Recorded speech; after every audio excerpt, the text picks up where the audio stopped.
Meu querido espectador, minha querida espectadora, eu falo aqui, né, da Zona Sul de São Paulo, capital, né, direto de Interlagos, na data 22 de julho de 2026, é uma quarta-feira, meio-dia e 21, dando continuidade à minha nova playlist. Essa nova playlist que eu coloquei intitulada Pesquisas Científicas Complementares, né, áreas de direito, né, da saúde, bases neurocientíficas, violação de direitos fundamentais de pessoas, é uma playlist complementar e concludente da carga horária total dos cursos de especialização e MBAs, né, que em breve serão ofertados pela recém-inaugurada, e vai será, né, empresa, uma universidade, né, que eu vou fundar, vou passar para a fase de legalização, né, em breve, né, nos próximos meses, e serão todos reconhecidos pelo MEC. Inicialmente serão 6 cursos de pós-graduação lato sensu, o nome dos cursos: pós-graduação lato sensu, EAD, em Teoria Psicodinâmica Giftriana da Predestinação, pós-graduação lato sensu à distância em metodologia da pesquisa científica. Nesse curso,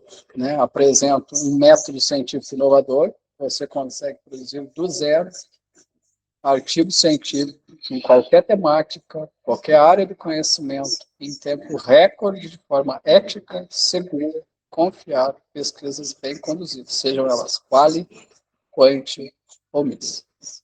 Pesquisas teóricas ou aplicadas.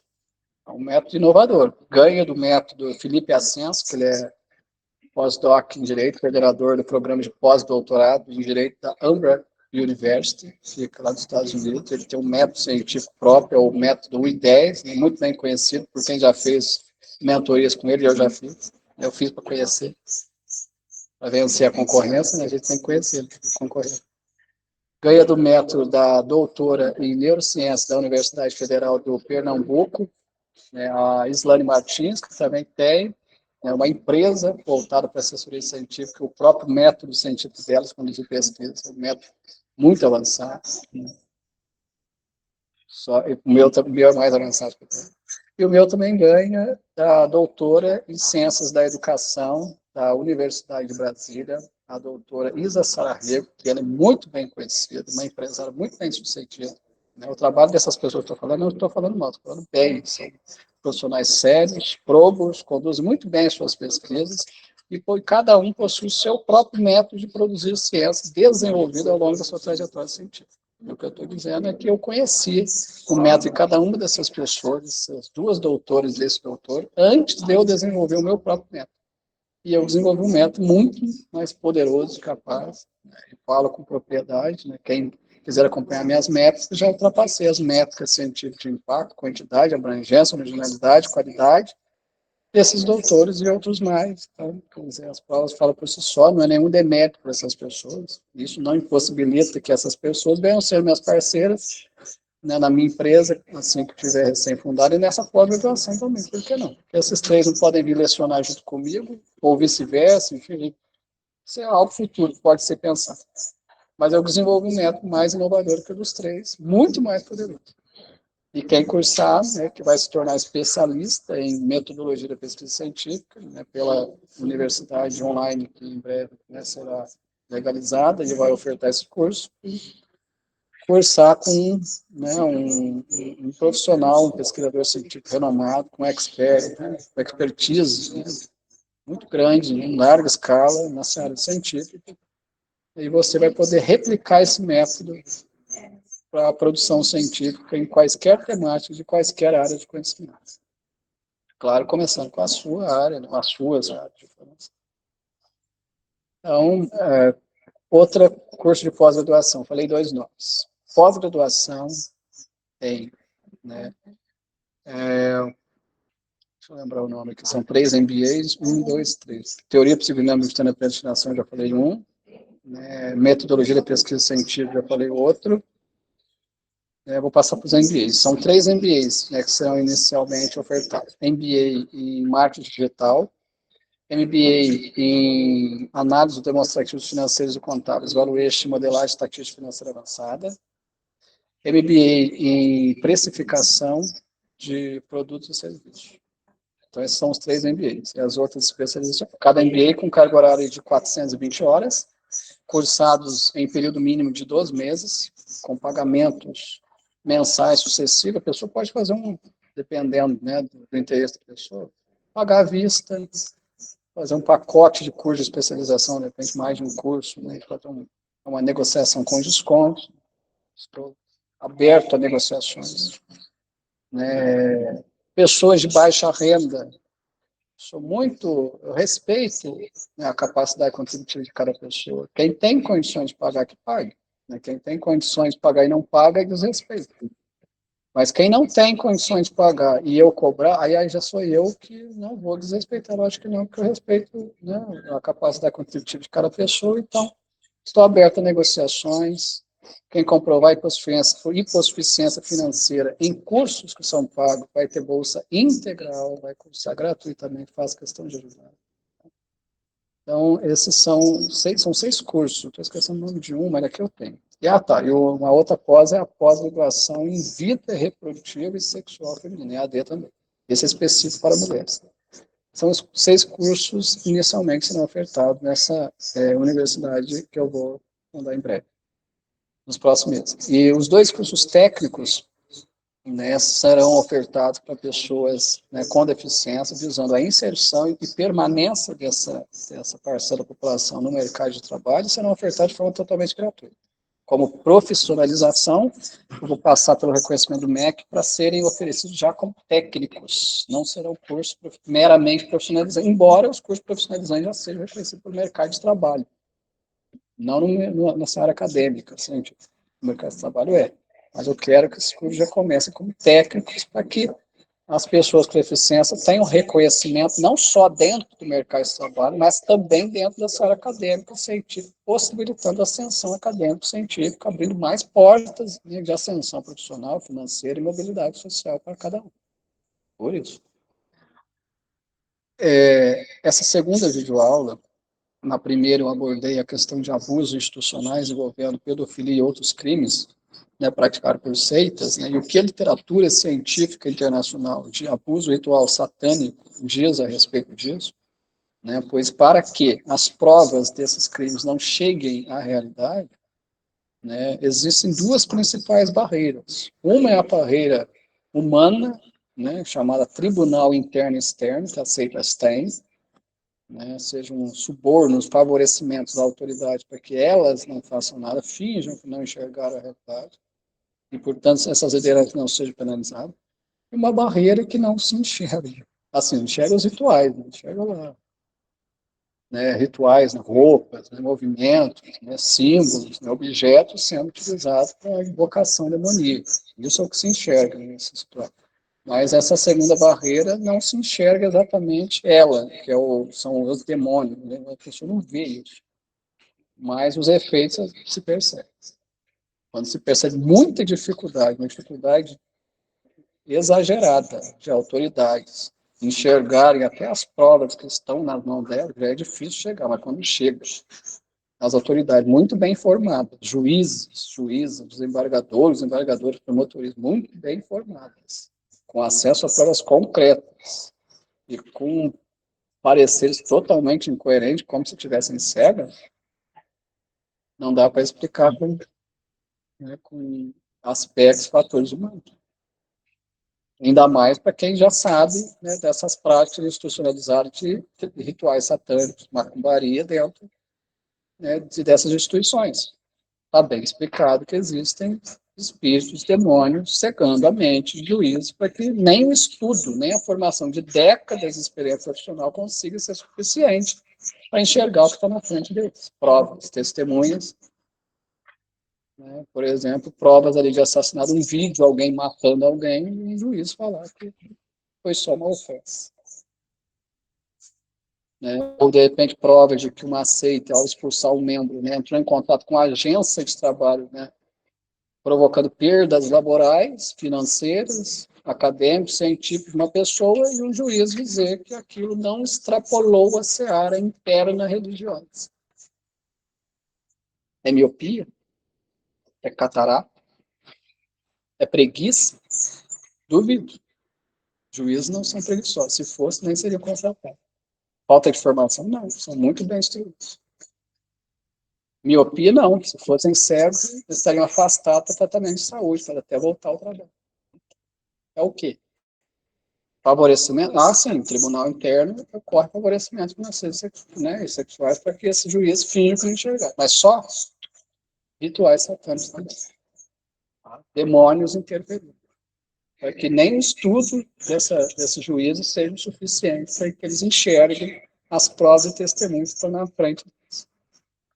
Então, tantas as provas extrapolando o seio religioso, não ocorreu nada demais. Foi só uma decisão interna de desligar uma pessoa que não estava seguindo normas. Pois é. Infelizmente. Então, aqui eu apresento, né, uma tese doutoral, nesse é o objetivo, né, dessa videoaula, sobre a seita Testemunha de Jeová. Essa não é a realidade só dessa seita, das demais também. Mas esse artigo está falando dela, então vamos centrar nela, né, para não extrapolar aquilo que o artigo está dizendo. Eu vou completar, lógico, né? Porque eu não sei se esse Juan Lucas Guimarães Pereira, eu não conheço esse sujeito, eu sei, porque eu estou trabalhando com a tese dele como referência, fonte científica. Não conheço ele como pessoa. Não sei se ele foi ex-membro da Testemunha de Jeová. Não sei se ele foi da igreja evangélica, se ele fez o artigo que estava com raiva, não sei. Não sei. Só sei que ele é um cientista, é uma tese doutoral, tem reconhecimento científico, foi aprovado pelos pares, foi publicado, bonitinho. As provas estão coerentes com os fatos observados, por isso eu estou apresentando. Só. Não tem relação nenhuma com esse Juan, Lucas, não sei quem é, nunca tive contato. Quem quiser pode pegar o e-mail dele, entrar em contato e perguntar mais a respeito. Agora eu vou retirar, né, as bases científicas, provas, né, relevantes da tese dele e complementar com experiências, né, jurídicas, fatos, testemunhas, etc., provas complementares para que o seu entendimento, né, sobre esse tribunal paralelo interno e externo dessa seita seja o mais completo possível, seja o mais coerente com a realidade, para que você não seja enganado, nem nessa seita e nem em qualquer outra. Você não perdeu o seu tempo achando que você está servindo Deus, gastar sua vida inteira e depois descobrir que foi tudo jogado fora, você poderia ter gastado seu tempo sendo honesto, e gastou dentro de seita, gastando seu tempo, e de seitas que estão destruindo a vida dos outros, com macumbaria, calúnia, difamações, processos, né, práticas satânicas. Pensa bem. Então, vou apresentar aqui. O tribunal paralelo dentro da organização das Testemunhas de Jeová, o modus operandi. Modus operandi é um termo em latim que traduzindo é simples para dizer, é modo de operação, é o como funciona. Modus operandi é o como funciona. Como é que é o modus operandi de uma empresa? É o como funciona. Como é que é o modus operandi de um determinado setor? É como funciona aquele setor. Como é que é o modus operandi de uma reunião? É o como é que funciona, como é que começa, como é que termina, como é que é o roteiro, como é que são as... O modus operandi é o como funciona. Tá? Então, como é que funciona, né, o sistema de justiçamento dos associados, adeptos, membros, integrantes, é o mesmo sentido. Né? Aquelas pessoas que têm alguma relação direta com a seita. Né? A organização da Testemunha de Jeová possui um modo de funcionamento, ou modus operandi, no julgamento das infrações, pecados, denominadas, né, por seus escritos de pecados, cometidos entre os seus membros, os quais são julgados e condenados com base em leis próprias, que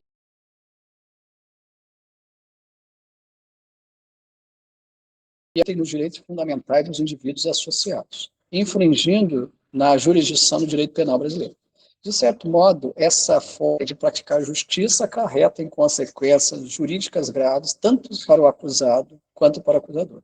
Esse trabalho teve como objetivo geral estudar a respeito da jurisdição e a justiça paralela na associação das testemunhas, né, de chamadas cristãs de Jeová, mas eu, como cientista das religiões, digo, não são cristãs. São hipocritamente cristãs, são fingidamente cristãs, são ilegais, são criminosas, são satânicas. Falo como ex-membro, como cientista, para você não perder o seu tempo. Se você acha que existe cristianismo, você não entende o que é cristianismo. Você não é cientista das religiões. Você é leigo, é leigo. Estou falando, não estou falando para te menosprezar, estou falando que você não tem conhecimento. Se não tem, basta ter. Estuda, acessa as provas. Eu já estou colocando aqui para você ter acesso, para você não ser leigo e leigo. Não estou aqui para falar mentira, para te enganar. Estou aqui para revelar a realidade para que você não continue sendo enganado, enganada dentro dessa ou qualquer outra seita. Você ganhar tempo. Ao invés de você ficar 10, 20 anos mais nela, não, sai daí e vai viver uma vida digna, honesta, respeitando a lei, ensinando pessoas a seguir lei. Em basear em ciência, em provas e fatos. E não em crendices. Não seguir a ordem de ser humano. Segue a lei. A autoridade não é o juiz, não. A autoridade não é o deputado, não. Não é o prefeito ou o presidente da ONU, não. São seres humanos igual a gente. Olha o ministro do Supremo Tribunal Federal lá quando não segue lei. Eles não são presos?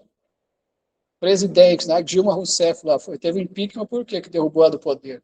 Outros presidentes também. É porque não seguiram lei. Então, quer dizer, ela está acima da lei ou a lei está acima dela? A lei está acima dela. A lei que é autoridade. Ser humano nenhum é autoridade. Tá? A lei é autoridade. Então, não siga ser humano. Quem segue ser humano está perdendo tempo. De certo modo, essa forma de praticar justiça acarreta em consequências jurídicas graves, tanto para acusado quanto para o acusador. Né? Esse trabalho tem como esse objetivo estudar essa justiça paralela que tem nessa associação e compreender como agem sob a égide da nossa Carta Magna. A Carta Magna é a Constituição Federal. No Brasil, tivemos 8 constituições federais. A última foi em 1988, 2 anos antes de eu nascer. Tá?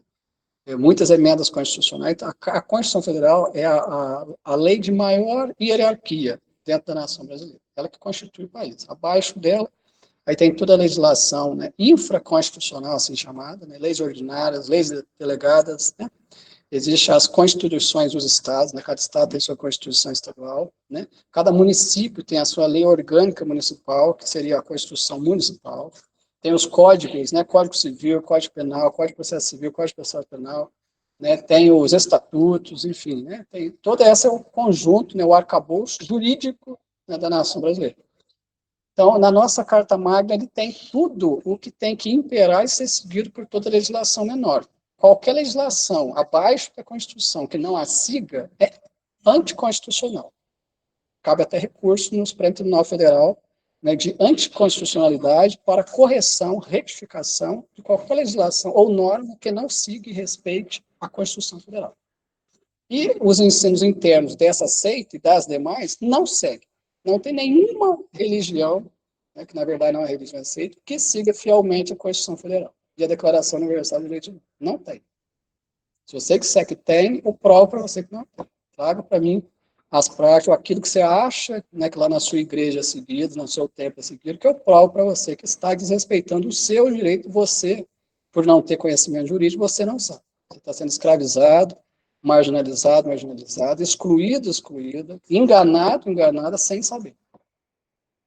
O trabalho busca ainda compreender quais os aspectos que fundamentam tais tribunais paralelos e como se procedem os julgamentos dentro da organização Testemunho de Jeová. A justificativa jurídica e política é que o tema ainda não é pacificado dentro do ordenamento jurídico brasileiro.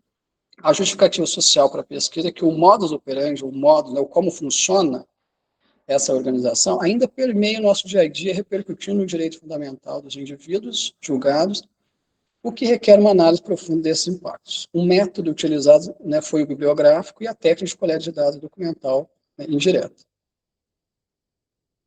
Na seção dos resultados e conclusões, né, que é o principal conteúdo desse artigo, é apresentado o seguinte sobre a justiça paralela envolvendo essa seita das testemunhas de Jeová. A justiça paralela, palavras desse doutor, né, em ciências das religiões, é muito renomado, né, nessa área, é muito associada às organizações criminosas E essa seita é uma organização criminosa. Ela opera com tráfico de pessoas, tráfico. Ela é pedófila. Ela distribui meninas e meninas, crianças e adolescentes para autoridades, como compra, para que elas não enxerguem a realidade, ou finjam que não enxergaram, para que elas fiquem cegas e mudas e mandem arquivar processos. Pensa bem, a vergonha na cara que tem esses anciãos congregacionais, com uma Bíblia na mão, na porta da sua casa, tirando o seu sossego, o seu tempo, querendo te ensinar uma moral que eles não seguem. De tão homens e adultos que são. Moleques, né? A justiça paralela também acontece dentro de organizações sociais amparadas na Constituição Federal e que tem por objeto difundir valores cristãos aos seus membros da sociedade civil. No caso específico das Testemunhas de Jeová, vigora em sua organização um tribunal paralelo denominado Comissão Judicativa. Quem está dentro da seita, meu espectador, espectadora, ouvindo isso, você sabe que é Comissão Judicativa. Uma das primeiras coisas que quem já passou em comissão judicativa, e quando eu era membro eu passei, o que se pergunta ali? Você está gravando? É uma pergunta recorrente, é uma das primeiras perguntas. Mas qual que é o medo dessa gente se você está gravando? Se essa gente segue lei, como muitos acreditam que segue, qual que é o medo? Eu, por exemplo, não tenho nenhum medo, eu faço questão de tudo que eu falo, né? Com qualquer pessoa, eu faço questão de gravar e ainda deixo uma cópia ainda, falo, ó, toma uma cópia para você, se você quiser me processar, processo, porque eu tenho certeza que eu sigo a lei. Não tem por que ter medo. Quem pergunta se está gravando é a pessoa que sabe que está cometendo crime e não quer ser criminalizado, criminalizada, não quer ser preso porque sabe, porque aquilo é prova audiovisual em processo. É pessoa desonesta. Então, deixo para você que está aí perdendo tempo em seita. Qualquer pessoa, não é só aí não, qualquer lugar que alguém for conversar com você em particular e perguntar, está gravando? Pessoa desonesta que está cometendo crime ou está prestes a praticar crime contra você, mas não quer deixar prova, não quer deixar rastro para você não se defender. Outra pergunta que é feita de comissão judicativa. Você trouxe testemunha? E se você falar que trouxe, eles falam, tire ela daqui. Ela não vai entrar, entra só você. Quer dizer, entra 3, 4 anciãos lá dentro com você, sozinho, sozinha. E por que não pode ter testemunho para te defender? É porque se tiver gente ouvindo o que eles estão falando ou fazendo com você, vão ser testemunhos em processo, em audiência de instrução e julgamento. Que é justamente que tem o objetivo de produção de prova oral em processos cíveis e criminais. Entendeu? Mas você antes de eu falar, você não entendia, porque talvez você não tenha entendimento em direito. Tá? Você não sabe como é que aquilo vai ser usado, como é que uma testemunha é utilizada em processo. Você consegue entrar em processo sem advogado? Você sabe como é que funciona os juizados especiais civis, juizados especiais federais, juizados especiais da Fazenda Pública? Quando que você consegue entrar sem advogado? Como é que você produz provas documentais, testemunhais audiovisuais? Você conhece o básico, o direito para você se defender? Normalmente a pessoa não conhece. Por isso que quando alguém questiona se você está gravando ou se você tem testemunho e manda sair, não deixa ninguém entrar, só você, você não liga, você entra lá, porque você está confiando em homens.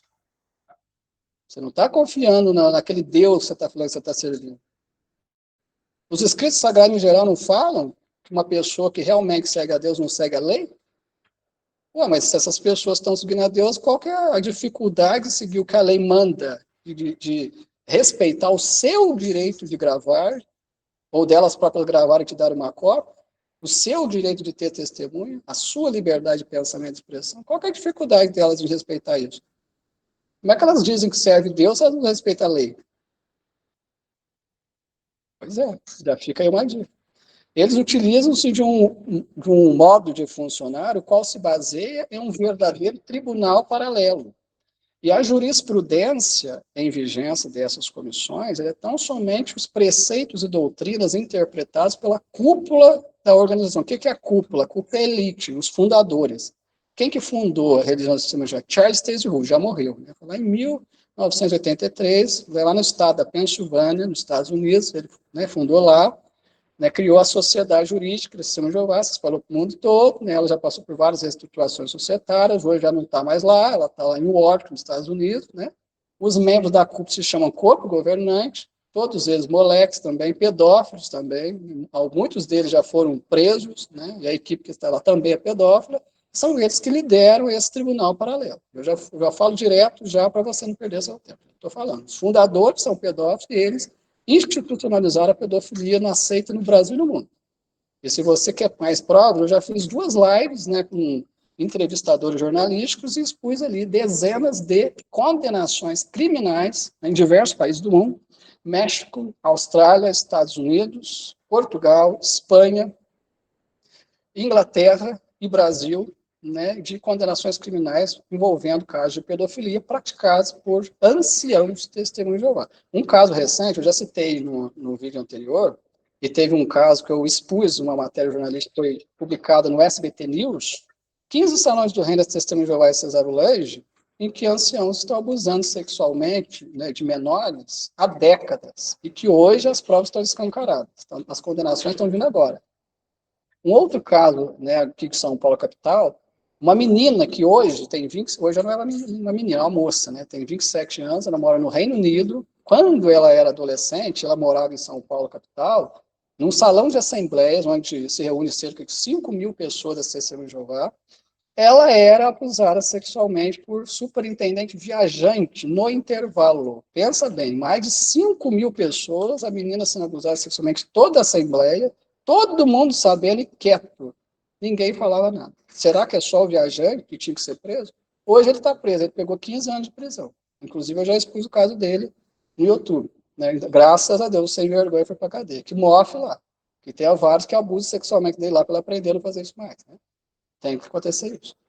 Ou que alguém mate ele lá para não sair de lá e querer fazer pior, né? Então, mas será que é só ele que tinha que ser preso? E as outras 5.000 pessoas lá, sabendo, não fizeram nada? O que vocês acham? Que os anciãos, né, que acompanharam todo o caso lá dentro, viram que só um foi preso. 5.000 cúmplices, só um foi preso. O que os outros estão fazendo? Estão praticando pedofilia lá, já que não foi preso ainda, está esperando, né, alguma autoridade condenar 15 anos de prisão, para ver se o fim dele vai ser igual ao viajante, tá vendo? É difícil produzir provas, é difícil processar, é difícil convencer autoridades judiciárias a condenar, e quando é condenado, é um percentual muito pequeno de pessoas que praticaram o crime. De 5.000, só uma. E os outros? Era só ele, o viajante que abusava da menina? Não, vários. Ela relata. Tá? Segundo o relatório dele, eu acessei os autos do processo, né, que são públicos, né, eu acessei. Não foi só ele, o condenado, que abusou. Tinha muitos anciãos abusando dela. E muita gente sabendo. Só ele foi condenado. Até hoje, né? Ela continua indo processando outras pessoas. Tomara ela, eu torço por ela e oro para que aquilo mesmo faça justiça, para que outros também venham a ser condenados, tal qual esse foi. Né? O princípio do devido processo legal, cujo está relacionado com a legalidade e legitimidade ao princípio fundamental processual, no qual acaba sendo agredido pela justiça paralela e o seu tribunal de exceção. A respeito dos princípios, Miguel Reale, né, afirma que as verdades ou juízos fundamentais que servem de alicerce ou de garantia de certeza a um conjunto de juízos ordenados em um sistema de conceitos relativos a cada porção da realidade. Para a atual jurisdição interna de uma instituição, ela deverá estar amparada por um estatuto de regimento interno, o qual está submisso nas leis civis, constitucionais, criminais do Estado Democrático de Direito do país, assim como também a Declaração Universal de Direitos Humanos. A não observância das leis brasileiras inicia-se, né, assim, o poder paralelo, né, que fora do ordenamento jurídico pode transcorrer com parcialidade e discricionalidade na sua atuação, conduzido por um juiz sem magistratura. Dessa forma, esses tribunais de julgamento vistos na organização das Testemunhas de Jeová acabam ferindo os princípios fundamentais que são cláusulas pétreas da Constituição Federal de 1988,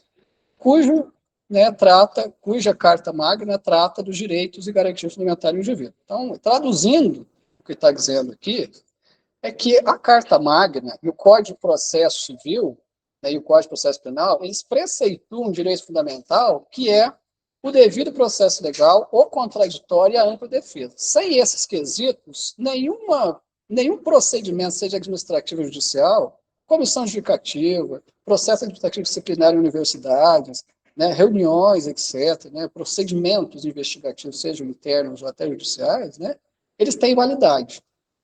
Né, por exemplo, se uma pessoa, né, ela é expulsa de uma organização sem ela nem ser ouvida, isso não tem validade. Ela pode processar e pedir anulação da decisão que expulsou, seja uma empresa, seja uma universidade. Não, tem que ter o contraditório, tem que todas as partes têm que ser ouvidas, tanto a parte que acusa, a parte que é acusada, tem que ter ampla defesa, né? Os mesmos direitos de um são os direitos do outro, tem que ter o devido processo legal, tem etapas a serem cumpridas, tem a fase inicial, investigatória, fase intermediária, fase conclusiva, até que no final, quando todas as provas são produzidas, se dá uma sentença, um parecer, e só após essa sentença, depois de todas as provas analisadas, né, e concluídas, aí sim é que pode ser implementada, aplicada, executada aquilo que foi decidido. Isso não é só em processos judiciais, não. Né? Se você, dentro de uma seita, né, sei lá, até dentro da seita, foi dada uma decisão, você nem foi ouvida, alguém falou alguma coisa, você já foi jogado para fora, processo. Dentro de uma empresa também. Cadê o devido processo legal? Cadê o contraditório para defesa? Se você foi forçado a falar alguma coisa, outra situação que ocorre em comissão educativa. Alguém tentando induzir você a falar alguma coisa que você não fez. Não fala que você fez. A gente, não, eu não fiz nada. Não, fala que você está tentando forçar você a falar o que você não fez. Um direito que você tem, exerço o meu direito de permanecer em silêncio, é um direito constitucional. De responder o que eu quero, o que eu me sinto vontade de falar. Se eu não me sentir vontade de falar, posso ficar calado e posso me retirar do recinto a qualquer momento. Você pode fazer isso em qualquer instância, em empresa, em seitas, em universidade, em qualquer lugar. Você não é obrigado a falar, muito menos palavras que estão tentando colocar na sua boca. Tá?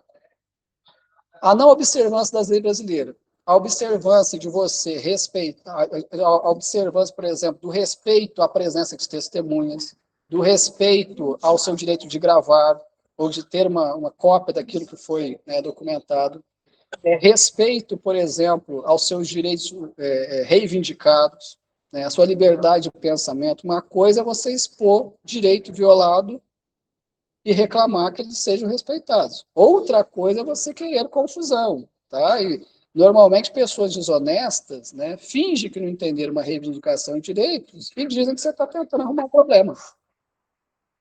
Dentro da seita acontece isso. Esse tribunal interno ocorre dessa forma. Como é que ocorre casos quando líderes religiosos cometem crimes?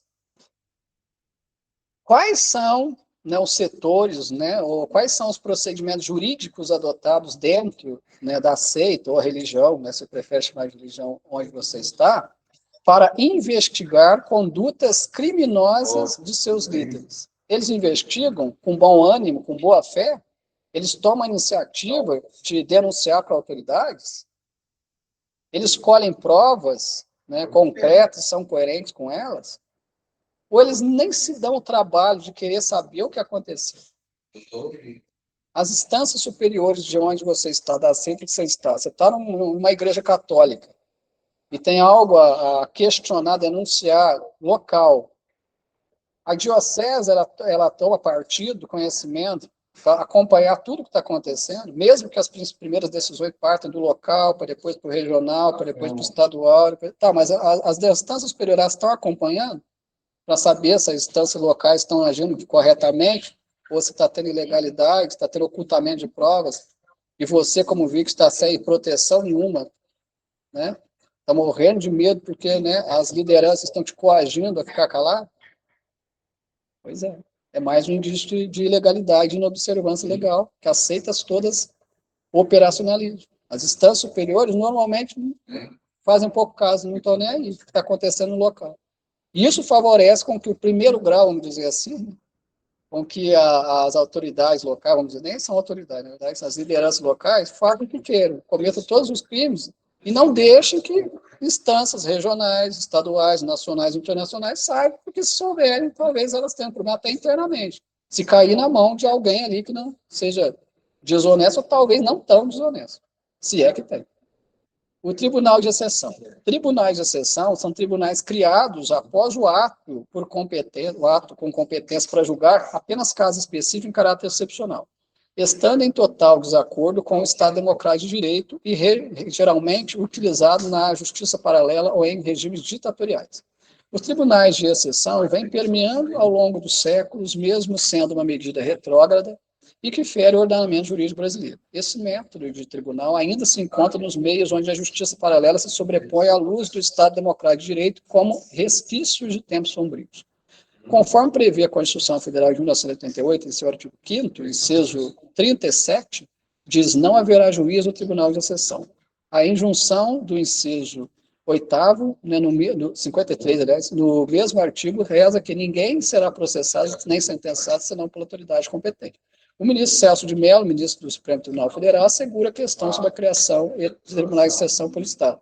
O postulado do juiz natural, por encerrar uma expressiva garantia da ordem constitucional, limita de modo subordinante os poderes do Estado, que fica assim impossibilitado de instituir juízes ad hoc ou de criar tribunais de exceção, ao mesmo tempo que assegura ao acusado o direito do processo perante a autoridade competente abstratamente designada na forma da lei anterior, vedados em consequência do juiz ex post facto. Sendo a Constituição Federal absoluta no território brasileiro, todas as demais instituições estão sob sua égide, incluindo as religiosas, assim não podendo infringir. A Organização do Testemunho de Jeová, religião baseada no conceito judaico-cristão, é um exemplo de organização que possui normas e regras próprias, não cristãs, e executam ações de julgamento interno, os quais interferem drasticamente na vida social, espiritual e criminal de seus membros. O Tribunal de Exceção é constituído pelos anciãos, os quais atuam como juízes informais, mesmo não sendo da carreira jurídica, que, investidos de um poder paralelo, atuam dentro de organização, promovendo julgamentos e proferindo sentenças condenatórias a seus membros, baseadas em leis próprias. Ainda em relação ao Tribunal de Exceção, José Francisco Cunha Ferraz Filho, 2013, de página 29 e 30, diz que Tribunal de Exceção é o tribunal de hoc, ou seja, constituído para julgamento específico em razão da pessoa ou do fato a ser julgado. Dispõe-se no artigo 10 da Declaração Universal dos Direitos Humanos e no artigo 8º, número 1 do Pacto de São José de Costa Rica, respectivamente. Todo ser humano tem direito, em plena igualdade, a uma justa e pública audiência por parte de um tribunal independente ou imparcial, para decidir seus direitos e deveres ou fundamento de qualquer acusação. Garantias judiciais. Toda pessoa terá o direito de ser ouvida com as devidas garantias e dentro de um prazo razoável por um juiz ou tribunal, independente e imparcial, estabelecido anteriormente por lei, na apuração de qualquer acusação formulada contra ela ou na determinação de seus direitos e obrigações de caráter civil, trabalhista, fiscal, de qualquer outra natureza. Vislumbra-se nos artigos mencionados acima da Declaração Universal dos Direitos Humanos e do Pacto de São José de Costa Rica, o qual o Brasil é signatário, que todo indivíduo tem direitos e garantias de ser julgado por um tribunal pleno e justo, e logo a existência de um tribunal de exceção se torna inconstitucional, afrontando a nossa Carta Magna. Diferentemente de como ocorre na jurisdição comum, o devido processo legal é violado nos tribunais de exceção. A violação se dá na medida em que não são abrangidos no processo paralelo os princípios como contraditório e ampla defesa, legalidade, igualdade, dignidade da pessoa humana, juízo natural, imparcialidade do juiz, isonomia, disponibilidade e indisponibilidade, livre investigação e apreciação das provas, oficialidade, impulso processual, oralidade, livre competição, motivação das decisões judiciais, publicidade, lealdade processual e duplo grau de jurisdição. Princípios estes que são importantes para o devido funcionamento processual.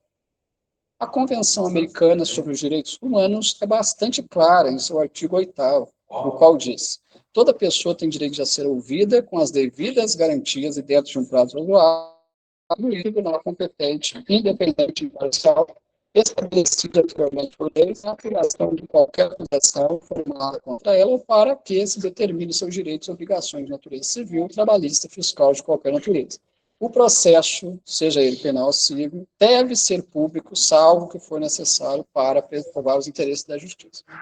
O referido tribunal de exceção, composto e pelas testemunhas de Jeová, viola o princípio da dignidade humana. Esse princípio é essencial na vida do indivíduo, conforme diz José Afonso da Silva. Dignidade da pessoa humana é um valor supremo que atrai o conteúdo de todos os seus direitos fundamentais, né, direito do homem, direito à vida. A organização vem infringindo esse conceito, tratando o réu, mesmo sem a sentença transitada em julgamento, de forma desigual perante os outros associados. Essa violação aumenta conforme a pena do ostracismo é ratificada, culminando na perda de direitos fundamentais, liberdade e igualdade. A comissão judicativa. A comissão judicativa é uma espécie de tribunal eclesiástico secreto, com normas próprias, que ocorre dentro da organização do Testemunho de Jeová. O propósito dessa comissão é julgar e decidir o futuro dos seus membros, né, sendo os anciãos os juízes. Né? O termo judicativo já remete diretamente ao ato de julgar e sentenciar o judicante, conforme explica o dicionário. Os melhores dicionários, né? Aurélio, né? Marcolis. Para acusações de crimes, né, que gerem uma comissão judicativa, tribunal eclesiástico, é importante ressaltar a composição desse respectivo tribunal. Ele é composto majoritariamente por membros anciãos, superintendentes, os quais julgam os associados que praticaram ou infringiram, né, em pecados, desde más conduta religiosa até crimes e pecados no âmbito da esfera criminal, sem recurso à autoridade do Tribunal da Justiça Comum. Lembrando, quem tem que julgar crimes, primeiro, inquéritos policiais são abertos por polícia civil. Isso vai para promotorias criminais, que vai para varas criminais e juizados especiais criminais, que são julgados por juízes e juízas militantes na área criminal. Qual é a competência judicial que tem um líder religioso querendo julgar alguma matéria criminal, sendo que ele não é, né, magistrado nem magistrada, não é promotor, não é promotor. Se bem que a promotoria também não julga, quem julga são os magistrados e magistrados. Passa, né, pelo policiamento, pelas promotorias, mas quem julga é magistrado e magistrado. Atua naquele processo, naquela área, no processo. Quem são os líderes religiosos para ultrapassar a lei e querer julgar matéria que não é da alçada deles? Se algum assunto chegou, né, a uma liderança, seja ela qualquer seja instituição, e envolve crime, elas têm que passar para as autoridades que têm a competência legal para julgar essa matéria. Passa para a polícia, faz o boletim de ocorrência, passa para juízo, faz processo. É ele que tem que julgar, ele não tem que, né, vamos dizer, no trocadilho popular, dar pitaco naquilo que não é da alçada deles. Se envolve matérias cíveis, trabalhista, quem julga ações trabalhistas é juiz e juiz da área trabalhista, mesmo envolvendo membros. Quem são esses líderes para querer se colocar no lugar de juízes e juízes trabalhistas, sendo que eles não têm essa, né, responsabilidade legal? Isso é diferente se um membro, né, de uma seita é também juiz ou juíza de uma determinada... aí é outra situação, mas aí vai julgar dentro do tribunal, naquele processo que foi designado. Não é lá dentro do templo. Tem que separar uma coisa da outra. Se alguém é juiz e pertence a alguma seita, não é lá dentro da seita que ele vai fazer alguma sentença ou alguma audiência. Ele vai fazer dentro do tribunal. Lá no tribunal ele é juiz, mas dentro da seita ele não é juiz. Lá ele não vai julgar nada, lá ele vai ficar quieto. Tá? Ele é autoridade judicial quando ele está no posto de juiz. Lá dentro da seita ele não pode dar nenhuma sentença lá dentro, não. Porque lá na seita ele não é juiz. Ele é um membro no cargo que tiver lá, igual todos os demais membros que tem aquele cargo lá. Né? Então, esse julgamento, esse tribunal de exceção ocorrido, comissões judicativas julgando assuntos judiciais, sendo que lá dentro não tem nada, lá não é um tribunal, por que foi criado um tribunal lá dentro, sendo que não tem ninguém ali que é magistrado ou magistrado? Não deveria existir essa comissão, então. Não deveria ser tribunal de exceção. Você está afrontando a Carta Magna. Tá? É diferente de ter pegar apenas uma parte que é interpretada como uma inobservância de uma norma que eles pouco criaram lá dentro. Isso é diferente. Assuntos judiciais têm que ser tratados judicialmente. Ponto. Eles não têm que tratar. Passa para o judiciário resolve. Tá? Mas, mesmo quando ocorre, tem uma parcela, sim, tem uma parcela, né, das situações que chegam em comissões judicativas, né, que são os tribunais de exceção, que são passadas para o judiciário. Mas aí quando chega no judiciário, aí ocorre o funcionamento, né, do tribunal externo das testemunhas de Jeová. O tribunal interno já é um tribunal de exceção que afronta a Carta Magna em trocentos, né, direitos humanos e constitucionais. E quando chega, né, se tornar processo judicial, aí tem o tribunal externo, que isso é o quê? É aquele tribunal, é aquele conjunto de juízes, desembargadores e desembargadoras, né, promotores e promotores, defensores e defensores, que recebem favorecimento financeiros, sexuais ou outros mais, para fingirem que são deficientes auditivos, visuais, fingirem que são cegos, surdos, mudos, não vê nada, e arquivar tudo. Tumultuarem o processo, atropelarem, né, da peça inicial já ir direto para a sentença final, sem ter audiência, justamente para não ter produção de prova.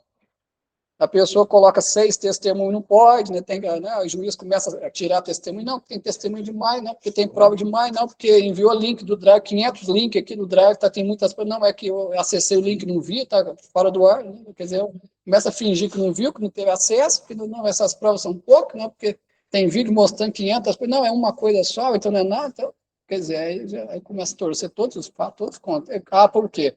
E tem favorecimento que a seita, o jurídico da seita faz para o jurídico externo, justamente, né, para pessoa do judiciário, né, atrapalharem o curso normal, correto e legal, né, de ações judiciais, cíveis, criminais ou de qualquer outra matéria judicial. A comissão se utiliza de métodos infraconstitucionais, tendo em vista que membros do clero religioso presidem essas comissões, porém sem qualquer competência jurídica que valide esse tribunal de julgamento. As punições são geralmente perdas de privilégios, como comentar artigos nas reuniões ou realizar pregações, chegando à condenação máxima deles lá, que é a desassociação, equivalente, por exemplo, à excomunhão na Igreja Católica, expulsão de demais, né, seitas, né, ou realizar as chamadas, né, pregações, que é, no caso, a atividade proselitista dessa seita, pregando o que tem como pena o ostracismo, o isolamento social, perda, ruptura de relações com quaisquer membros da seita, quaisquer membros que ela não queira que a pessoa se associe. As severidades dessas penas impostas são baseadas, né, em normas internas, né, que com livros considerados sagrados, não, são normas criadas pelos seus líderes. Segundo Alexandre de Moraes, que é um ministro do Supremo Tribunal Federal, o respeito, né, do princípio do juízo natural. O referido princípio deve ser interpretado em sua plenitude, de forma a proibir-se não só a criação de tribunais ou juízo de exceção, mas também de respeito absoluto às regras objetivas de determinação de competência para que não seja afetada a independência e imparcialidade do órgão julgador. Logo, é de se constatar que não é qualquer pessoa que poderá julgar ou basear em suas próprias leis, remetendo à lei do italiano, olho por olho, dente por dente. O ordenamento jurídico atual existente, justamente com a finalidade de evitar essas medidas radicais supracitadas, que acarretam injustiças e até mesmo a impunidade contra o ser humano, a Constituição diz claramente quem são os indivíduos aptos a julgar outros indivíduos. Conforme afirma Celso de Mello, citado por Alexandre de Moraes, somente os juízes, tribunais e órgãos jurisdicionais se estende ao poder de julgar também previsto em outros órgãos, como os casos de impedimento de agente do Poder Executivo. Associados, né, membros, integrantes, após serem julgados, expulsos e punidos com ostracismo, isolamento social que provoca, né, estresse, agonia, síndrome de pânico, insônia, né, abalo psicológico, pode provocar até internações, dependendo da pessoa que for, né, passar por isso, né, danos reputacionais, né, que é danos à honra, à imagem, né, isso que por si provocam danos, né, perdas laborais, perdas financeiras, perdas acadêmicas, perdas científicas, histórico, né, denegrido, enfim, o famoso, né, o nome sujo na praça. Né? A partir de então, os membros, né, da seita são imediatamente proibidos, os ex, né, de qualquer contato com o pessoal lá dentro, né, vinculado, não permitindo-lhe se justificar diante dos demais membros, nem mesmo se despedir de amigos e familiares que permanecem à associação. E aqui não é nenhum apelo da minha parte, estou lendo a tese doutoral. Né? Não vá se interpretar alguém inadvertidamente que eu tenha algum interesse em ter algum contato com familiar, se bem que nenhum familiar meu era da seita. Para mim não me interessa que seja, se foi, se vai ser, se tanto faz, né? Ou de amigo, não tem nenhum, nunca tive, né? Pessoas lá de dentro, amigos, nem quero ter. Enfim, né? Mas são assim que eu funciono. Estou falando de um modus operandi. Quando a pessoa é expulsa, ela não tem nem este direito de respeitar. Uma prática nesse tribunal paralelo é a omissão dos fatos que acarretam a formação da comissão e os motivos de expulsão do membro. A comissão desincentiva tornar públicos os delitos numa tentativa velada de desincentivar as vítimas a buscar a justiça comum e punição dos criminosos, objetivando não vilipendiar a organização, né, essa seita diante da sociedade. Recurso de apelação da comissão judicativa. O tribunal, esse tribunal interno, chamado Comissão Judicativa, que é um tribunal de exceção que viola completamente, né, muitos artigos da Constituição Federal Brasileira, né, ele se baseia na violação das normas constitucionais, né, e que se dá a respeito das sentenças impostas a seus membros, integrantes. Tem, de certa forma, semelhança com o Tribunal Comum em questão processual no quesito do princípio da ampla defesa do contraditório aos acusados em relação às apelações.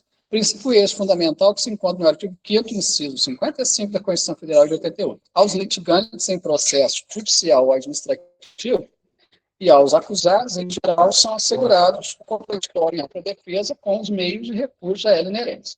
Assim como na justiça comum, o Tribunal Paralelo das Testemunhas de Jeová permite a prática da apelação perante a sentença, né, deferida na comissão judicial, contendo prazo e rito semelhante ao ordenamento jurídico. De acordo com a publicação destinada aos anciãos, Caesco, né, citado aqui, é um livro que membros da liderança têm os anciãos, às vezes é chamado, esqueci, pastoreio, é um livro, que é considerado um livro secreto, já é uma outra situação também, né? Se dentro da sua seita tem publicações, livros, né, doutrinários, né, de procedimentos internos, que apenas uma parte do grupo tem acesso, os demais não podem ter, isso é normatização secreta. Cadê a honestidade e transparência dos membros? Normatização é para todo mundo.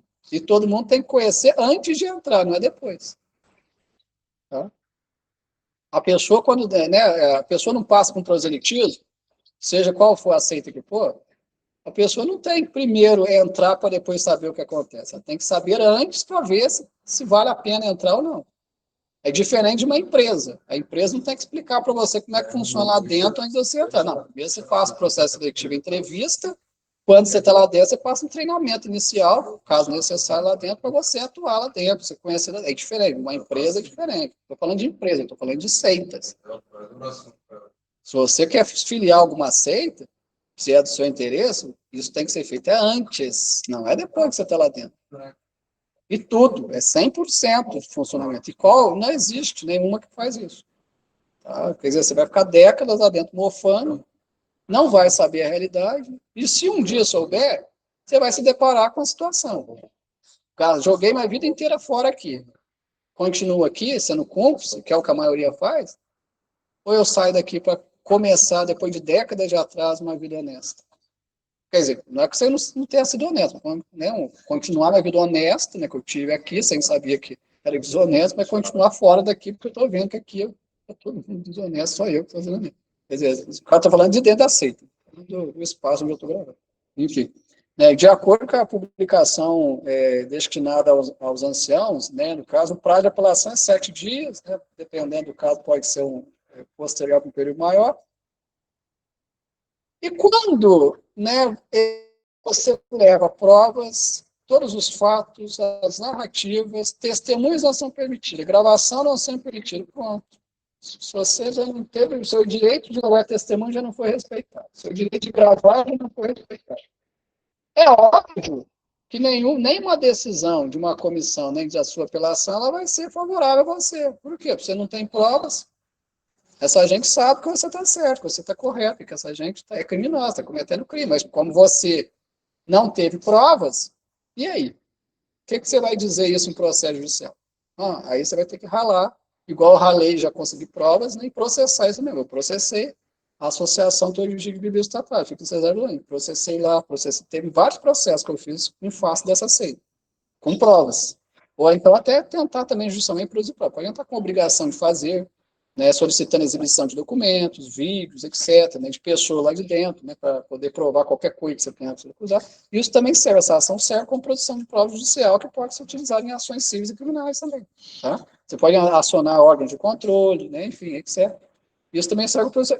Mas é uma maneira muito mais trabalhosa. Se essa gente fosse honesta e não é, de permitir testemunhas, né, de gravar, se você passa ali dentro, tudo que acontece ali dentro, você grava, você leva testemunhas, você não passa um aperto quando você processa.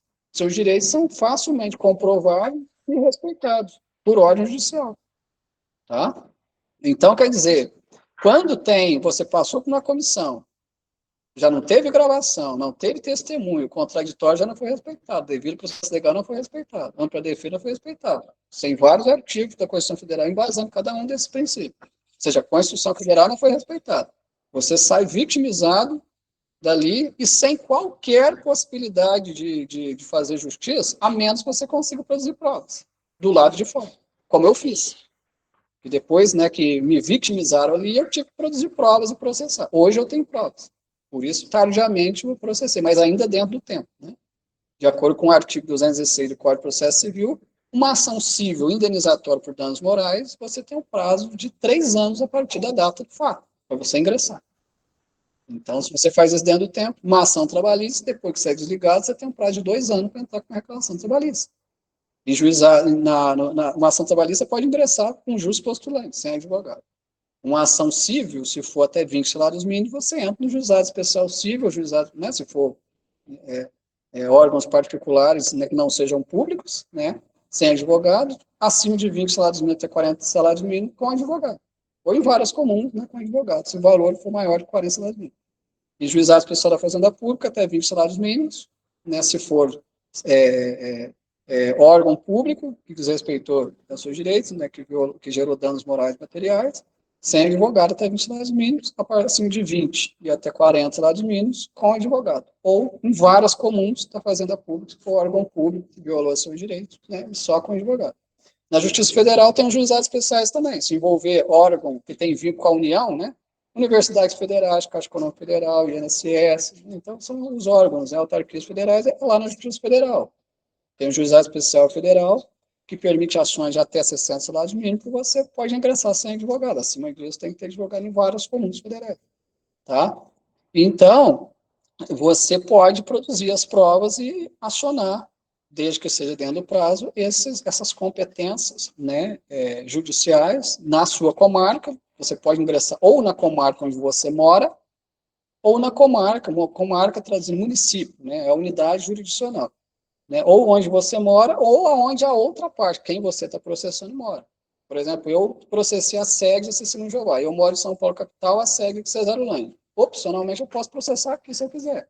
Mas eu processei lá por quê? Porque lá já tem processos, né, transitando julgados, né, e outros em andamento contra essa SEG. Já tem autoridades ali que já condenaram membros da seita lá em Cesarolândia. Então, isso favorece. Né?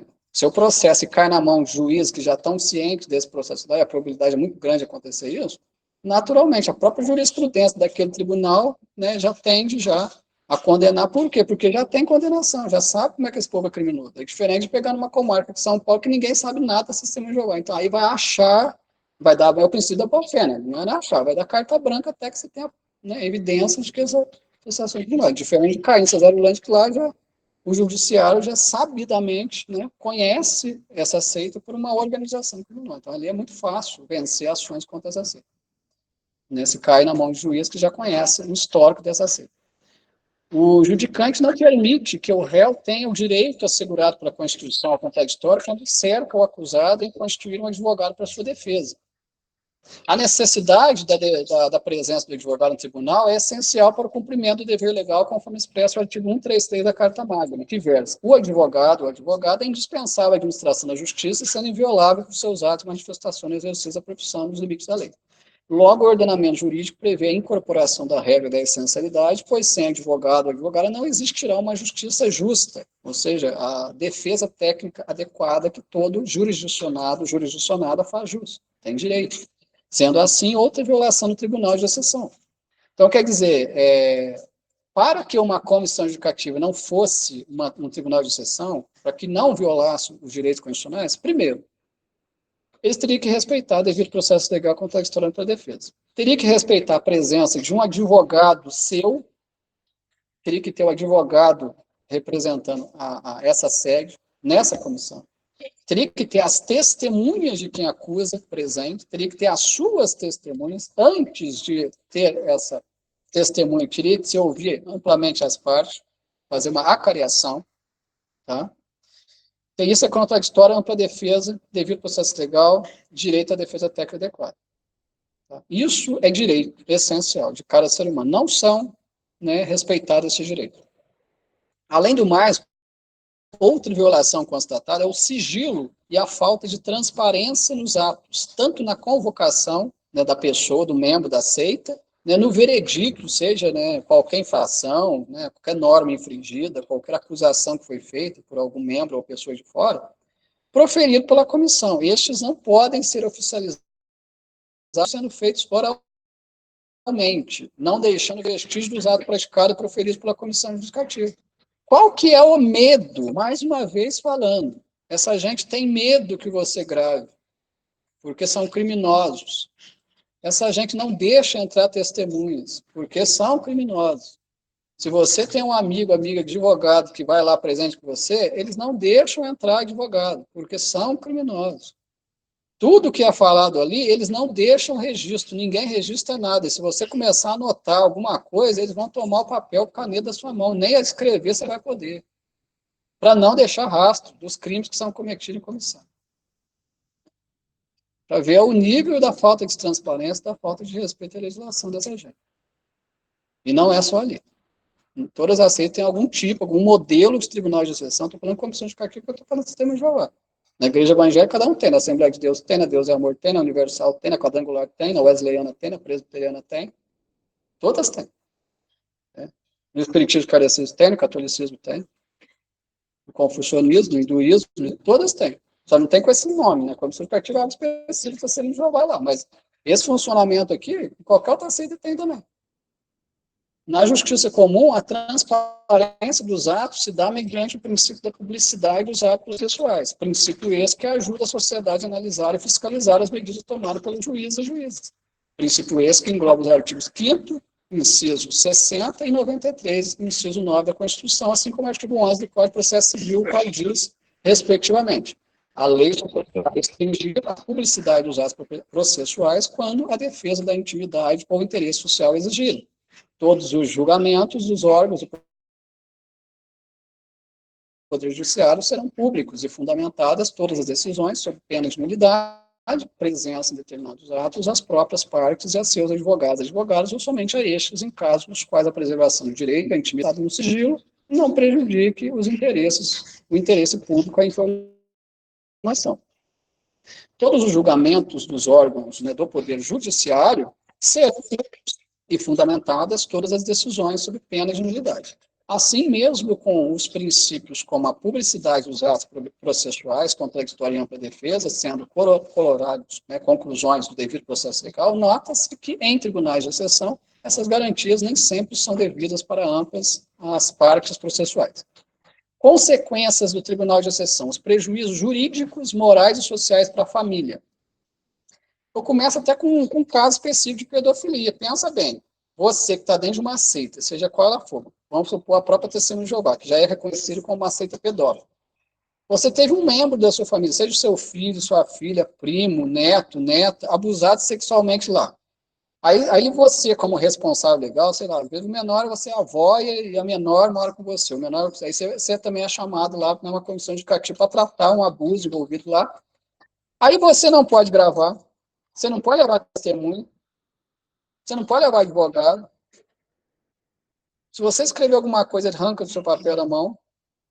Normalmente é de 3 a 8 pessoas que entram lá sozinho com você. Pensa bem se você é uma mulher, se você é a mãe da menina. Dá medo até de você ser abusado de um menino lá dentro. Por 8, pensa bem. 8 pessoas lá dentro, não deixa gravar. Normalmente eles esvaziam o salão do reino inteirinho para deixar só você sozinho. Pensa bem. O trem fantasma que você entra, vamos pôr, o trem fantasma, falando trem fantasma, porque existe um brinquedo, né, em grande parte de aviações que eu não tenho contato. Você entra lá, é tudo escuro, né? Dá até medo de entrar ali. Pensa bem, você entra com a sua neta, sua filha, para tratar um assunto de abuso sexual, 8 pessoas do sexo masculino, não pode entrar testemunho, não pode entrar advogado, não pode gravar, você não pode escrever, tem muita coisa que você começar a falar e já cortam, tudo vazio, só você, a menina lá dentro. Coisa, olha, você está se colocando num risco gigante de ser abusada junto com a menina ali, ainda, né? E eles ainda te ameaçaram de morte, entendeu? De agredirem fisicamente, psicologicamente. E o que você vai fazer? Sem provas. É totalmente desrespeitoso, totalmente ilegal, coercitivo, impositivo, torturante, uma corrupção judicativa. O artigo 226, parágrafo 7 da Constituição, é bastante elucidativo ao dizer: fundado nos princípios da dignidade da pessoa humana e da paternidade responsável, o planejamento familiar é livre decisão do casal, competindo ao Estado propiciar recursos educacionais e científicos para o exercício desse direito, vedado a qualquer forma coercitiva por parte de instituições oficiais ou privadas. Diante exposto, é vedada, é proibida qualquer instituição privada, particular, mesmo sendo de cunho religioso, interferir na vida privada e familiar de seus associados, seus membros, sendo competência do Estado garantir de forma eficiente os recursos que permitam à família conviver em harmonia em uma sociedade ao qual o Estado democrático de direito seja soberano. O Tribunal de Exceção, essa comissão judicativa dentro dessa seita, acarreta em consequências graves. E sua pena capital é o banimento social do litigante perante seus entes mais próximos.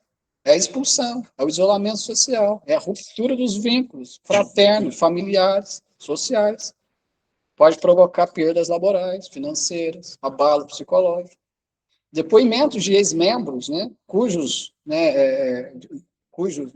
históricos, né, foram denegridos, né, e foram expulsos, né, rejeitados pelos seus familiares, né, relatam que morreram em vida, né, devido à rejeição extrema imposta pela religião. Não havendo mais vínculo familiar e nem religioso, o ex-membro passa a peregrinar em busca de uma nova aceitação social. São danos psicológicos envolvidos. A conclusão das consequências do Tribunal de Exceção e sua penalidade perante seus associados integrantes, né, é abordada logo agora nesse capítulo: violação dos princípios fundamentais constitucionais. Direitos fundamentais é um conjunto de direitos e garantias do ser humano que tem por finalidade principal o respeito à sua dignidade, ou seja, visa garantir ao indivíduo o respeito à vida, à liberdade, à igualdade, à dignidade, para o pleno desenvolvimento de sua personalidade. Esses direitos e garantias individuais estão reconhecidos tanto nacionalmente como internacionalmente. A respeito da representação dos direitos individuais, José Afonso da Silva afirma que a autonomia aos particulares garante a iniciativa e independência dos indivíduos diante dos demais membros da sociedade política e do próprio Estado. Os direitos e garantias fundamentais são alicerces na vida do indivíduo que habita numa sociedade em que o Estado democrático de direito é soberano. Logo, esse direito é eficaz para o bem-estar e da dignidade da pessoa humana, sendo composto de características como inviolabilidade, inalienabilidade, imprescritibilidade, irrenunciabilidade e universalidade. Esses direitos fundamentais são básicos e indispensáveis nas relações sociais, estando relacionados diretamente aos direitos humanos previstos na Declaração Universal dos Direitos Humanos de 1948, o qual inspirou o legislador a promulgá-la na Constituição Cidadã de 1988. O caput do artigo 5º, né, da supracitada lei aduz: todos são iguais perante a lei, sem distinção de qualquer natureza, garantindo-se aos brasileiros e aos estrangeiros residentes do país a inviolabilidade do direito à vida, à liberdade, à igualdade, à segurança e à propriedade. Ademais, assim como ocorre a preservação destes direitos fundamentais, também existe a violação, mesmo que na nossa Carta Constitucional não viola, sofrer violação ou transgressão dos direitos e garantias individuais, seja em qual ordem for. A respeito do direito à liberdade, seja a Constituição Federal, em seu artigo 5º, inciso 6º, diz que é inviolável a liberdade de consciência e de crença, sendo assegurado o livre exercício dos cultos religiosos e liturgias, na forma da lei, a proteção aos locais de culto e suas liturgias. Porém, decisões que violam normas constitucionais no âmbito dos direitos, liberdades e garantias são praticadas durante os tribunais de justiça. Os tribunais de exceção, essa comissão judicativa dessa seita, dessa Testemunha de Jeová, em todo o mundo, principalmente quando se fala dos princípios fundamentais do direito à vida, à liberdade e à igualdade. O indivíduo que deveria ser investido do seu direito de liberdade de consciência e de crença assegurado pela Constituição, depara-se com leis e julgamentos próprios da associação religiosa, sendo cerceado a garantia que lhe é fundamental por lei. Os membros, né, que decidem espontaneamente deixar a seita religiosa passam, né, por passarem a discordar de suas crenças, né, ou que são expulsos pela prática, né, do chamado pecado, tem sérios impactos na vida social que ameaçam a dignidade da pessoa humana. A associação tende a penalizar aqueles que dela se afastam, tocando no seu ponto mais sensível, os vínculos sociais, familiares e afetivos, que passam a ser proibidos entre membros ativos e ex-membros, agora conhecidos como desassociados, dissociados ou os expulsos, né? Pessoas vistas socialmente como impuros, sendo que a impureza e ilegalidade estão lá dentro. Casos de pedofilia, né? Relacionamentos extraconjugais, desvio de dinheiro, estelionato, calúnia, difamações, escravidão com tortura psicológica, estoque cibernético, né, de ex-membros, né, para tentar cercear sua defesa, obstruir seu acesso à justiça, né, tentar fazer arquivar processos, né, que possuem provas, né, suficientes para levar lideranças dessa seita à responsabilização civil e ou criminal, né. Todos esses são crimes, né, mundialmente praticados por líderes desta seita. É um tratamento desigual, cruel e preconceituoso que afronta o inciso 41 do artigo 5º da Constituição Federal, o qual diz que a lei punirá qualquer discriminação atentatória de direitos e liberdades fundamentais. A desassociação e dissociação, que é o banimento feito por essa seita, que na verdade é um ostracismo, é o shunning, são denominadas por desassociadas, as pessoas banidas por essa medida são chamadas desassociadas e dissociadas ou apóstata. O termo apóstata significa uma pessoa que se afastou de Deus. Mas como é que pessoas criminosas conseguem colocar uma pessoa honesta para fora e falar que essa pessoa honesta que está afastada de Deus, sendo que quem está afastado de Deus é quem está dentro cometendo crime? É a mesma coisa que um político colocar uma pessoa honesta para fora e falar que o honesto é que é ladrão. Você confia em quem? Quem está dentro do partido político ou quem foi expulso? Eu confio em quem foi expulso. Porque se ele fosse ladrão, ele estaria lá dentro roubando junto com os demais. Foi expulso porque é honesto, como é honesto, ele vai gravar, vai produzir prova, vai processar, se ficar. Então não fica porque, justamente para não produzir prova. A mesma coisa ocorre nessa seita e nas demais. Pessoas expulsas são expulsas para não produzir prova. Porque se ficar, produz prova. Ou a pessoa é desonesta e permanece, ou se for honesto, tem que ser expulso. Se não for expulso, vai jogar no ventilador. Como eu, por exemplo, jogo no ventilador todos os crimes dessa seita, né, em processo, né, e coloco até peças judiciais expostas no canal no YouTube, para todo mundo ver. Tá? Aquelas que não são, claro, colocadas sob segredo de justiça, que isso é legal. Então, segredo de justiça tem que ficar dentro do processo. Aquelas que não são segredo de justiça, eu exponho publicamente. E já, na verdade, isso aí já é público, né? Que muita gente não tem acesso, né, ao sistema informatizado, tem que se dar o trabalho de fazer consultas públicas, então é melhor colocar público. O apóstata é conhecido entre a associação como o pior nível, que um ex-associado pode chegar, é aquele que, após a exclusão da organização religiosa, contesta suas doutrinas e seu modus operandi, ou seja, sua forma de funcionar, de imposição de regras, ou por simplesmente aderir a outra seita, né, denominada religião, sendo considerados socialmente inimigos do Deus, né, servido pela seita, chamado por eles de Jeová. Para todas as nomenclaturas e formas de exclusão, a punição e as orientações de proibição de contato com ex-membros são as mesmas. A Torre de Vigia é a sede mundial dessa seita, fica lá em Washington, Estados Unidos. A sede nacional brasileira fica em Cesarolândia, a Associação Torre de Vigia Estatal. Tanto a sede nacional como mundial justificam a prática, essa prática de banimento, a desassociação ou dissociação, sob a alegação de que o contato com ex-membros contaminam a fé do associado. Mas na verdade não é quem está sendo expulso que contamina quem está dentro, é quem está dentro que contamina quem é expulso. Quem está dentro contamina. Então, se você foi expulso dessa seita, dê graças a Deus, porque você foi liberto de pessoas criminosas que queriam que você praticasse crime ou queriam que você ficasse lá sendo enganado, sem saber criminalidade, ficar perdendo seu tempo, né? Sendo ingênuo.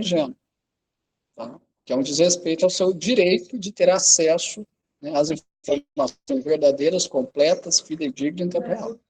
As omissões internas, que na verdade são diz respeito à falta de transparência, isso provoca a preocupação real de que seus membros ativos, após contatos com pessoas excluídas, troquem informações ou argumentações ou discordância doutrinária deixam, despertando no associado dúvidas que gerem uma relação fragilizada com a religião e uma consequente perda de fiéis. Desta forma, a cúpula dessa seita, que é o corpo governante, né, que fica no órgão, que recorre à prática do banimento social como meio seguro de proteger o seu grupo, tanto quanto um partido político recorre à prática dessa expulsão de uma pessoa honesta que já está lá e tem acesso às provas. Então, antes que a pessoa tenha acesso aos crimes que ocorrem lá dentro, às provas, a pessoa é punida, ou se é só acessar as provas, é um jeito de não só banir, mas de entrar nas redes sociais da pessoa para tentar descobrir essas provas, especular a vida da pessoa, monitorar eletronicamente e captar o vídeo em tempo real. Existe software específico que capta o vídeo em tempo real, né? Software especializado em empresa, né, indiana, de outros países que vendem. Então, eles começam a monitorar, porque eles querem acessar, e aí, será? Até que ponto a pessoa sabe? Que provas a pessoa tem? Será que é suficiente, né, para criminalizar? Então, começa a especular a vida de ex-membros, atrapalhar o social, financeiro, com medo, né? Medo dessas provas chegarem a juízes e juízes que não fazem parte do tribunal externo, que eles já produzem, né, de pessoas subornadas, e com isso, né, elas não sejam, né, responsabilizadas na sua civil. Essa prática de ostracismo, denominada associação, ela é inventada e incentivada pelo corpo governante, através das suas publicações. E sempre ensina o rompimento, destruição de laços, destruição de relacionamento. Pensa bem, pessoas que se dizem cristãs criar uma destruição de laço familiar, de destruição de relacionamento. E de destruição de relacionamento entre pessoas honestas com pessoas desonestas que estão lá dentro e fazendo a pessoa desonesta serem tratadas, né? Como se fosse honesta, as pessoas que estão lá dentro, e a pessoa honesta, expulsa, é tratada, né? Seja pelos membros de dentro, até pela sociedade, como se devesse alguma coisa. E tudo isso apoiado por esse tribunal de exceção, em que a pessoa não pode gravar, não pode levar testemunho, não pode levar advogado, não pode escrever, não pode falar muita coisa, é obrigado a aceitar o que é falado, pode recorrer 500 vezes, porque como não tem provas, eles vão manter todas as decisões do mesmo jeito que a primeira, porque você não tem provas, e a pessoa vai ter que ralar do lado de fora se quiser fazer justiça, vai ter que aprender a produzir provas, vai ter que procurar advogados bons, honestos, vai ter que colocar em comarcas corretas, torcer para cair na mão de juízes honestos, que não fazem parte desse tribunal externo. Né? Infelizmente, não são todos os juízes do mundo, né, que são desonestos, claro que não. Existem aqueles que são subornados, que fazem parte desse tribunal externo, justamente para tumultuar, atrapalhar o curso processual. Né, e as sentenças coerentes, né, correto. Mas aí é torcer para cair na mão de juízes honestos. Esse ostracismo é a pena para todo membro que é expulso dela, né, dessa seita. O termo ostracismo tem sua originalidade histórica dada pelo período ateniense, no qual a Assembleia dos Povos julgava e condenava por banimento de 10 anos os cidadãos que praticassem crimes políticos. Em seu sentido mais extenso, tem o significado de ação de excluir alguém, geralmente de ofício, cargo, grupo ou local, afastamento ou expulsão. Na atualidade, especificamente entre os membros dessa seita, esse ostracismo tem caráter majoritariamente de banimento, removendo do seu seio, né, da seita, da associação, a pessoa acusada e julgada por algum ato de discordância com ela. Essa prática acarreta na violação de direitos fundamentais dos membros da associação que enfrenta o Tribunal Judicativo. Violação essa caracterizada sob forma de morte social imposta por regras rígidas da religião, da seita, né, incentivada pelo mais alto clero, né, protestante dessa seita, que é o corpo governante. O ostracismo, cuja prática se dá pela exclusão social de seus ex-membros, desencadeia graves consequências nos aspectos que envolvem a vida dos associados, inclusive de ordem emocional. Os danos causados a fim de aspectos sociais, físicos e emocionais podem ser irreversíveis, principalmente quando a saúde mental dos indivíduos é afetada, podendo levar a casos de depressão e tendências suicidas. Na maioria dos casos, ex-membros ostracizados, expulsos, perdem totalmente contato com a família, ligação com seus irmãos, né, quer dizer, ditos irmãos, que na verdade não são, né, são os criminosos que expulsam, não podendo estar juntos no mesmo ambiente, nem se comunicar, né, e na verdade, né, para quem faz uma leitura correta, né, serve como uma proteção para quem está fora. Não ter a contaminação de quem está dentro. Isso é uma proteção, vendo da ótica correta. Mas aquilo que não é proteção são os crimes cibernéticos que membros praticam em face de ex-membros, principalmente se esses ex-membros têm provas. Que é o que aconteceu comigo e ainda continua acontecendo, porque ainda tive que fazer até um boletim de ocorrência de estoque cibernético dessa seita. Como eu não faço parte dessa seita faz muito tempo e eu tenho provas concretas, de hoje eu processei e uso essas provas em processo, eles ainda entraram, por exemplo, em Facebook meu, capturaram vários perfis meus do Facebook, vários do Instagram. Em vários perfis meus do Instagram e LinkedIn, tiraram minha foto, colocaram foto de pinguim, colocaram escrito que eu sou retardado mental. Pensa bem. Divulgar informações falsas em universidades, empresas, agências de trabalho. Para que tudo isso? O medo, né? Advogadas que eu tinha conseguido convencer algumas a renunciar, tive que arrumar outras para entrar em jogo. E por que tanto medo? Ah, porque eu tenho provas concretas, né? E eu consegui entrar numa comarca que eles não têm influência em São Paulo inteiro, né? Uma coisa é uma cidade pequena, você processar e eles, todo ali, de repente, meia dúzia de juízes, só tem isso lá, todo mundo ser subornável ali. Aí você não tem defesa, né? Você não tem pessoas honestas fora desse tribunal, né, externo da seita, para poder fazer outra coisa em São Paulo capital. Em São Paulo capital que tem o quê? Milhares de juízes, né? Em primeiro e segundo grau. E aí? Como é que eles vão ter grana para pagar todo mundo? Não tem, né? Mesmo que uma parte seja subornável. Mas entrou um processo, foi extinto, né? O juiz fingiu que não entendeu, não viu as provas. Ué, você entra de novo. De novo, cação. Sem resolução do mérito, você entra quantas vezes você quiser. Enquanto não tiver resolvido o mérito da questão, você vai entrar quantas vezes você quiser, né? Desde que não passe o prazo legal para você entrar com a ação. Você entra com a ação de novo. Só te dá um trabalhinho a mais, mas você tem as provas, entra de novo, até cair na mão de um juiz honesto, né? Não tem condições de pagar, joga para a defensoria, existe defensoria pública dativa para isso. Estou falando, né, do cerceamento de defesa e obstrução, ou tentativa de obstrução do acesso à justiça, que essas lideranças, o jurídico dessa seita provoca na vida dos ex-membros, de propósito, para atrapalhar, né, processos judiciais e que eles, nessas lideranças, sejam levados à responsabilização civil e criminal. Assim, é notório saber que a prática do ostracismo, né, viola os direitos fundamentais da igualdade e da liberdade. O autor de lei, né, da Cunha Júnior, em sua obra de curso de Direito Constitucional, salienta que o direito à igualdade é um direito que todos têm que ser tratados igualmente na medida em que se igualem ou desigualem na medida em que se dentro daquilo que é conhecido como igualdade, né, direito à igualdade. Né, direitos são iguais para todos, né, encontrados em estado de equivalência. Logo, é vedado qualquer meio de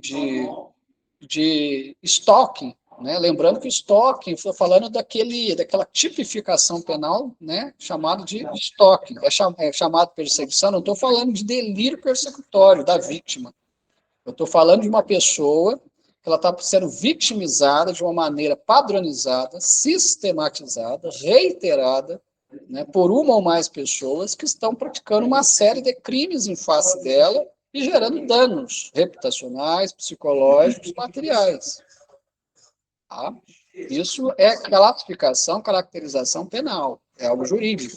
E que, para se definir, de fato, se houve ou não estoque, se faz um boletim de ocorrência de estoque para investigar, para começar a investigação. É inquérito judicial, a pessoa vai ser chamada na delegacia, vai ser ouvida, as outras partes contrárias também. Se houver indícios mínimos de autoria e materialidade, vai para a promotoria para dar um parecer, para ver se recebe ou não, né, a denúncia. Se receber, vai para a vara, né, para marcar, né, para citação e intimação da parte contrária, vai ter audiência de conciliação, que é audiência de acordo. Não havendo acordo, vai para a audiência de instrução e julgamento, dali sai a sentença.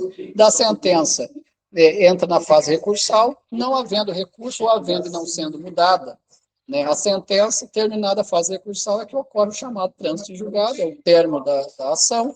Então, aquela sentença condenatória trânsito em julgado, se for pelo crime de estoque ou perseguição, então a gente pode afirmar.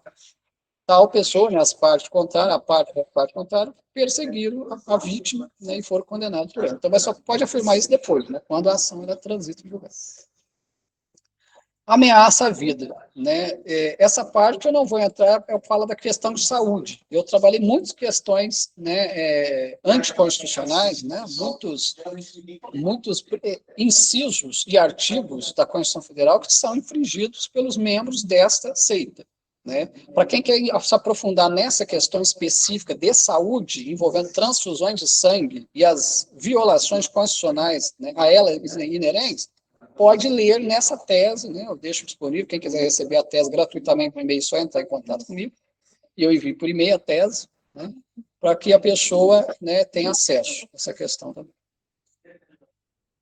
Dos crimes penais omitidos pela seita. Essa seita das Testemunhas de Jeová vem atualmente sendo acusada, tanto no seu âmbito nacional quanto internacional, sobre diversos casos de crimes. Essas não são palavras minhas, estou falando da palavra do doutor, né, que escreveu a tese, ou seja, ele próprio documentou.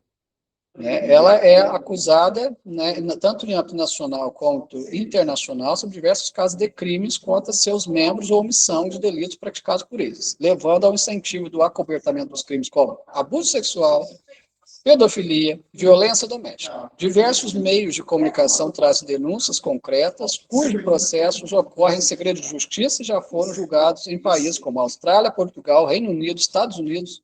No Brasil, essa seita é investigada pelo Ministério Público do Estado de São Paulo e oficialmente declarou que não compactua com a prática e o incentivo de acobertamento de crimes e nega que haja secessão. Porém, a alta cúpula, ou seja, os membros do Corpo Governante Warwick, né, mediante instruções internas e ocultas, secretas às suas lideranças internas, ensina, né, a respeito de como devem atuar nas comissões judicativas, para destruição de provas verdadeiras, produção de provas falsas, desrespeito ao devido processo legal contraditório contra a defesa, favorecimento às autoridades policiais e judiciárias, que é o famoso tribunal externo, né? O líder religioso, no caso os anciãos ali, né, e não o Deus que a pessoa acha que serve, ele deverá instruir e aconselhar as partes que não venha a vilipendiar ou difamar o nome da seita, ou seja, todos são incentivados a ficar calados, assim como aquele superintendente viajante que eu relatei, né, nesse vídeo, né, em minutos atrás, né, ele abusando sexualmente de meninas em salão de assembleia, mais de 5.000 pessoas vendo, incluindo, né, muitas lideranças ali vendo, né, e participando, algumas outras lideranças participando também, orientava, recebia orientação do escritório jurídico da seita e repassava as orientações jurídicas para que todos ficassem calados. Ninguém falasse não. Porque se falasse, isso ia vituperar o nome da organização de Deus. Tá? Não é a não denúncia que trazia, né? Não é a não denúncia desse crime de abuso que traz esse vilipêndio, né? Essa vituperação, vamos dizer assim, do nome daquele Deus que eles dizem servir. Não, é o silenciamento. Aliás, é o não silenciamento, é justamente colocar para fora. É isso que, né, que mancha o nome desse Deus. Tá vendo? Então, quer dizer, o silenciamento é incentivado, praticado, institucionalizado, e quem não fica quieto é jogado para fora. Então, são esses casos, né, de crimes, né, ocorridos, e aqui, né, nessa tese tem, né, esses casos todos, né, argumentados, provados, né, tem todas as referências, as fontes das informações. Né. Caso você, meu espectador, queira ter acesso a processo, né, com condenações criminais estarem julgadas em face livre dessa seita no Brasil e no mundo, pode assistir as 2 lives que eu gravei com pessoas, com representantes de canais televisivos, né, lá eu deixei na descrição, né, vários links, né, com acesso a essas provas documentais, testemunhais e audiovisuais, centenas de vídeos de ex-membros, né, ex-vítimas, né, de pedofilia, né, de estelionato, né, de outros crimes mais praticados por polícia, e você tem acesso para você assistir e ouvir, vai ver com seus próprios olhos ou ouvir com seus próprios ouvidos. Uma coisa é alguém falando, né? Alguém falando, eu não, claro, não vou, né, apresentar, né, crime, mas outra coisa é você vendo, né, as vítimas, né, trazendo para você, elas próprias comentando. Teve um caso até de uma senhora, que eu cheguei a mencionar em vários vídeos, uma senhora com mais de 60 anos hoje, e ela, né, falando, chorando, né, numa entrevista que ela fez, né, para um canal televisivo, né, de quanto amargura carrega até hoje, sequelas emocionais até hoje que ela carrega, desde menina. Ela era membro da seita, abusada sexualmente lá dentro, e a família dela sempre foi ameaçada, nunca pôde falar nada. Ficou décadas, a vida inteira calada, sem poder falar nada, que depois que ela, né, ela foi abusada, foi expulsa quando, né, ela foi denunciar, fizeram a comissão educativa para expulsar ela e não os membros que abusaram. Ela foi expulsa, membros da família que reivindicaram foram expulsos, ficaram a vida inteira sendo ameaçados de morte. E hoje, depois dela ser idosa, Foi pela primeira vez na vida ela pôde ter a abertura, né, e a coragem e a liberdade de falar em público tudo que ela passou lá dentro. Porque da vida inteira ela foi ameaçada de morte, família ameaçada de morte, teve cerceamento de defesa, obstrução da sede de justiça, não conseguiu processar, não conseguiu indenização, porque passou do prazo, perdeu tudo. Não é perdeu o direito, perdeu a recuperação, né, pecuniária, né, que seria referente aos danos reputacionais, psicológicos e materiais gerados pela prática, né, do abuso sexual sofrido e também de levar à responsabilização criminal os membros que praticaram esse ato. Pensa bem. Conforme citado ao longo do trabalho, o objetivo desse artigo teve como primazia identificar e analisar, através de pesquisa documental, a respeito do poder de uma organização, de uma seita, né, como as Testemunhas de Jeová, sobre os seus adeptos, no modo que opera e julga no tribunal paralelo sustentado por eles e suas consequências na vida dos indivíduos que participam tanto do polo passivo quanto ativo do referido tribunal. Fazendo parte de uma justiça paralela ao ordenamento jurídico, o justiciamento que ocorre no tribunais de seção lá dentro da Testemunha de Jeová, ou seja, nas comissões judicativas, em seu modo de agir, fere princípios fundamentais individuais do ser humano, assim como os princípios processuais, violando principalmente a Constituição Federal de 1988 e os tratados internacionais no qual o Brasil é signatário. Destaca-se ao longo do trabalho as consequências que as partes, né, passam devido ao diâmetro do processo, a relação do sentenciamento perante a vítima e o autor de delitos, pecados em relação à convivência social, assim como é abordado o julgamento das partes perante crimes de violação sexual como um todo, especificamente na prática da pedofilia e as consequências geradas para a vítima, membros, né, ou ex-membros da seita, dos crimes sexuais cometidos além. O referido artigo, né, que na verdade esse é um artigo, né, que sintetiza a tese doutoral, né, desse autor, né, mas tem a tese completa, quem quiser acessar. Esse referido artigo aborda desde o contexto histórico dessa seita até suas práticas atuais, que culminam no justiciamento de seus associados. Seja o tribunal interno, o próprio tribunal de exceção, né, seja o tribunal paralelo externo, né, que é onde tem um conjunto de pessoas do judiciário que são subornáveis, né, são subornadas, né, favorecidas, né, de várias formas para acobertar, tumultuar, atrapalhar o curso normal dos processos, né, causando uma cegueira no judiciário, né, e o arquivamento do processo que deveriam correr livremente levá-los à responsabilização civil e criminal. Constata-se que as organizações religiosas, em geral, né, elas não têm competência para agir como secretismo e discricionalidade no julgamento de pecados, crimes, que impactam significativamente na ordem social de mesmo vítima e agressor. Tudo que de matéria criminal tem que ser julgado por juiz, juíza criminal em processo criminal. Tudo que for de natureza civil, né, tem que ser julgado por juiz, juíza da área civil em tribunais, né, de processo da área civil. Porque é trabalhista, juiz e juiz da área trabalhista. Pessoas de dentro da SEI, de qualquer que seja a SEI, não têm a competência legal para julgar aquilo que não é da alçada deles. Esse justiciamento não beneficia a vítima, mas apenas o infrator, que se usa o modo de operar, né, ou seja, o modus operandi, a forma de funcionar, para sair impune, principalmente os membros do alto clero, como os anciãos, pois o regime interno criado por eles manipulam. É uma manipulação psicológica, manipulação jurídica, manipulação social. Os membros e ex-membros. A não procurar outro meio de justiça, a não ser o julgamento realizado por eles próprios. Deixo aqui como a segunda videoaula, né, para que você, meu público, tenha acesso a estas informações.